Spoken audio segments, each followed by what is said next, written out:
नमस्कार, मैं हूं मृत्युंजय कुमार झा और कमोडिटी सुपरफास्ट में आपका स्वागत है। सबसे पहले बात गोल्ड की।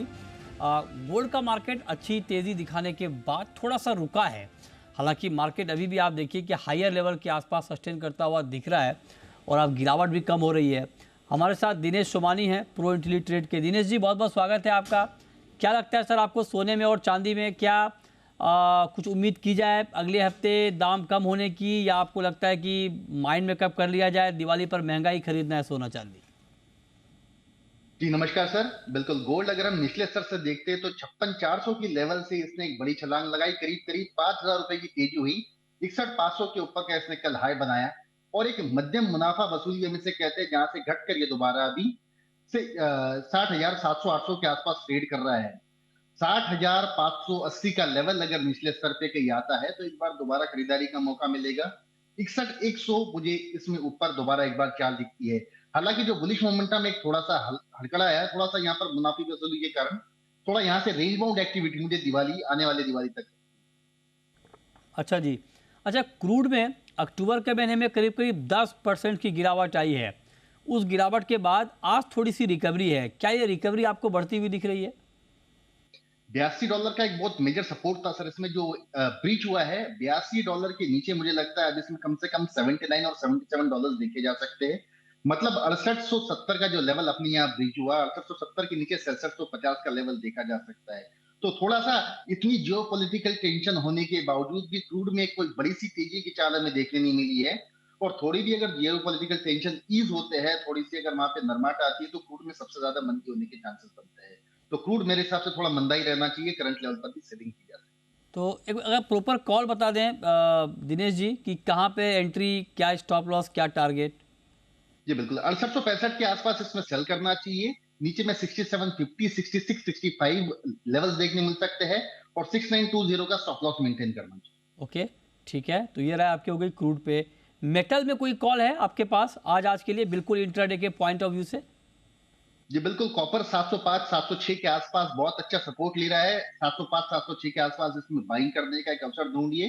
711 और 714.50 का इसमें टारगेट देखा जा सकता है और ₹701 का स्टॉप लॉस मेंटेन किया जा सकता है। अच्छा, ठीक है। तो ये रहा आपकी हो गई कॉपर पे। अच्छा, अब आते हैं नेचुरल गैस पे। नेचुरल गैस में बहुत बड़ी तेज़ी का माहौल बना है पिछले कुछ दिनों में, और अक्टूबर के महीने में 22% की तेज़ी आई है ग्लोबल मार्केट में, एनजी में, क्योंकि यूएस में एक डिमांड बढ़ने की संभावना है ठंड बढ़ने से, और उसका इम्पैक्ट हमने एमसीएक्स पर भी देखा। आज थोड़ा सा करेक्शन है, करीब करीब 2.5% के आसपास की। क्या करें दिनेश जी एनजी में?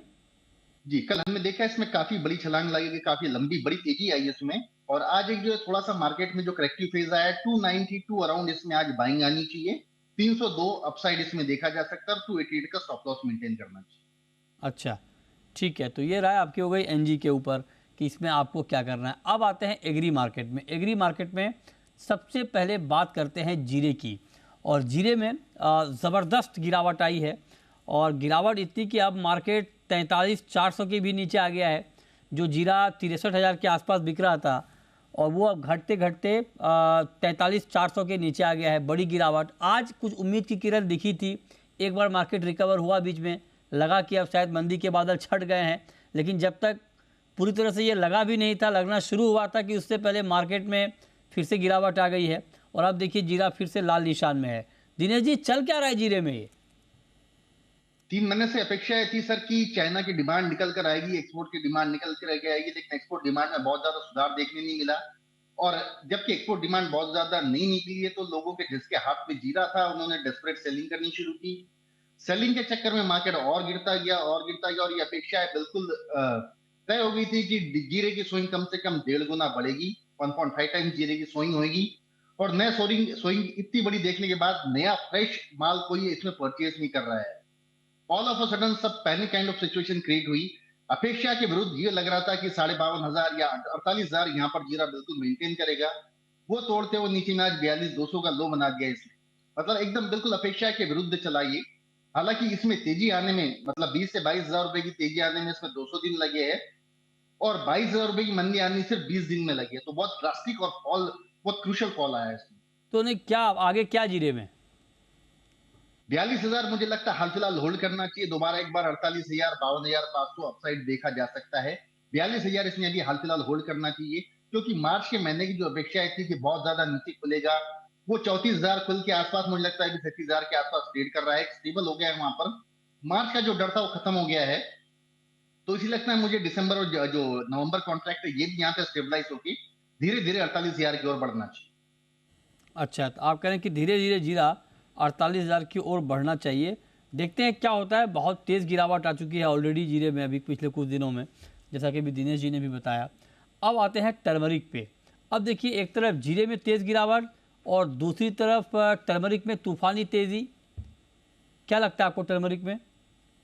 ये कल ही महाराष्ट्र गवर्नमेंट की न्यूज थी कि यहाँ पर 40 तालुकाज में इन्होंने जो ड्रॉट डिक्लेयर किया है, उसमें से मेजर जो तालुकाज थे वो टर्मरिक प्रोड्यूसिंग बेल्ट थे, मतलब हिंगोली, बसमत और ये आसपास का इलाका। यहाँ पर इन्होंने बताया कि बारिश औसत से काफी कम हुई है, जो कि टर्मरिक के लिए यील्ड लॉसेस में काफी ऐड करेगा।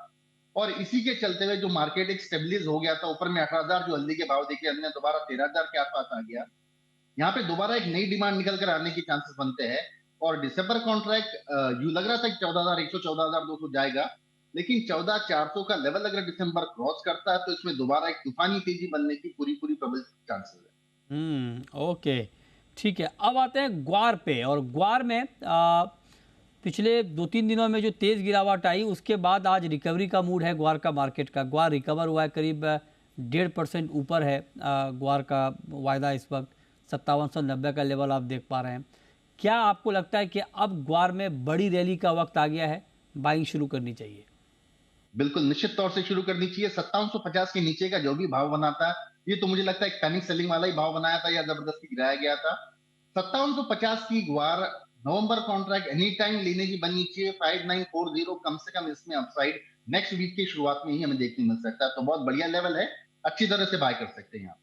ओके, तो आप कह रहे हैं कि बढ़िया लेवल है, अच्छी तरह से बाय कर सकते हैं, अच्छी तेजी। अच्छा, पोजिशनल कॉल क्या है इस पर आपकी? अगर थोड़ा लंबा व्यू में आपसे पूछूं दिनेश जी, कि अगर कोई लंबा रखना चाहता है तो इस वक्त उनके लिए क्या स्ट्रेटेजी है ग्वार में? और लॉन्ग टर्म के लिए 1-1.5 महीने के दिसंबर कॉन्ट्रैक्ट की एक्सपायरी तक के लिए क्या टारगेट ध्यान में रखना चाहिए? यहाँ से मार्च तक भी अगर मैं बात करूं तो 5500 की ग्वार बिल्कुल मंदा होना चाहिए, और कम से कम 6400 से 6500 अपसाइड हमें देखने मिल सकता है। 6600 के ऊपर अगर ये क्लोज करता है तो इसमें विस्फोटक तेजी बन सकती है, लेकिन हाल फिलहाल मैं ये कहूंगा कि 64.5 के लेवल आराम से आने वाले मार्च तक देखे जा सकते ओके, तो आप कह रहे हैं कि पोजिशनल ट्रेड भी अगर आप लेते हैं तो 6400-6500 का लेवल तो आपको आराम से दिख जाएगा ग्वार में, तो इस पर भी आप नज़र बनाकर चल सकते हैं और इसमें आप ट्रेड को कंटिन्यू कर सकते हैं। एक सवाल मेरा आपसे कैस्टर के ऊपर होगा। कैस्टर का मार्केट आज थोड़ा डाउन है, क्या वजह है इसकी और आगे क्या लगता है? बिल्कुल इसमें हाजिर में डिमांड बिल्कुल काफी कमजोर है, मतलब लेवल बहुत ही कमजोर है इसमें, और डीमैट में भी इसमें थोड़ा सा स्टॉक बढ़कर ही है। बहुत ज्यादा इसमें भी अपेक्षा की नहीं जा रही है। निरंतर अगर देखते हो 63 से कंटिन्यूस गिरता गिरता ही 5900 तक आ गया है। 5840 एक शॉर्ट टर्म सा सपोर्ट बनता है, लेकिन एक पुलबैक रैली अगर 6100 तक आती है तो इसमें मुझे लगता है शॉर्ट सेलिंग थोड़ी बहुत प्रिफर की जा सकती है यहाँ। अच्छा, ठीक है। ये तो हमने इंट्राडे के मोस्टली पॉइंट ऑफ व्यू से बात हमने की है, लेकिन अब मैं आपसे थोड़ा सा बुलियन पे पोजिशनल व्यू जानना चाहता हूँ। चूँकि गोल्ड में बड़ी तेज़ी आ गई जब से ये युद्ध का माहौल बना इजराइल हमास के बीच।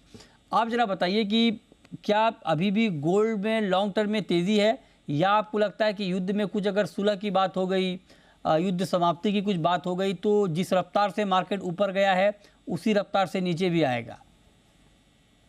गोल्ड में जिस हिसाब से मोमेंटम हमने देखने मिला है, एक बहुत बड़ी तेजी है, मतलब 5,000 रुपए की तेजी काफी मायना रखती है। करीब करीब 9% की तेजी गोल्ड में आई है।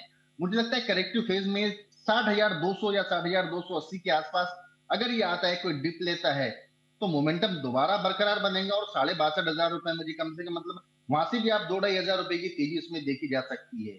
मंदी का इसमें भी बहुत ज्यादा ऐसा मूड बन नहीं रहा है, एक तेजी का ही रुख बनता रहता है। सिल्वर पर सर क्या पोजिशनल व्यू आपका, चांदी पर? सिल्वर में वो मोमेंटम नहीं नजर आ रहा है जो गोल्ड में मोमेंटम नजर आता है। सिल्वर की चाल थोड़ी सी कमजोर रही, मतलब नीचे के स्तर से सिल्वर भी 5,000 ही बढ़ी है और गोल्ड भी 5,000 ही बढ़ा है, तो उसके मुकाबले सिल्वर का वो उतना बहुत स्पीडी नहीं लगता है मुझे। 70,500 का एक बहुत ही क्रूशियल सपोर्ट लेवल है। 70,500 अगर ये तोड़ता है तो नीचे में 68,500 दोबारा देखा जा सकता है, तो 70,500 होल्ड करे तो अपनी बाइंग जो भी पड़ी है 70,500 के स्टॉप लॉस से होल्ड करनी चाहिए। होल्ड कर और लीजिए। अगर हाँ 73,500 के ऊपर अगर सिल्वर क्लोज करती है तो फिर इसमें विस्फोटक मूव बन के ये 82,000 भी देखा जा सकता है, लेकिन अनलेस एंड अनटिल 73,500 के ऊपर क्लोज नहीं आता है, इसमें रेंज बाउंड एक्टिविटी चलते नजर आती है। ओके, बेस मेटल्स में कोई पोजिशनल ट्रेड है आपके पास? किसमें सर? बेस मेटल्स में कॉपर मुझे बहुत अच्छा लगता है। 703 705 एक बहुत बढ़िया एक्यूमुलेशन जोन है। 725 से 737 अपसाइड हमें देखने मिल सकता है। 692 का स्टॉप लॉस मेंटेन करना। चलिए, तो ये डिटेल में आपके लिए कॉल, इंट्राडे की भी और पोजिशनल भी, तो अपने अपने हिसाब से आप ट्रेड लें, लेकिन जो भी ट्रेड लें, जो लेवल आपको बताए गए हैं, जो स्टॉप लॉस आपको बताया गया है, उसको आप ज़रूर फॉलो करें। बहुत शुक्रिया दिनेश सोमानी जी आपका हमारे साथ जुड़ने के लिए और डिटेल में एग्री और नॉन एग्री मार्केट पर बात करने के लिए।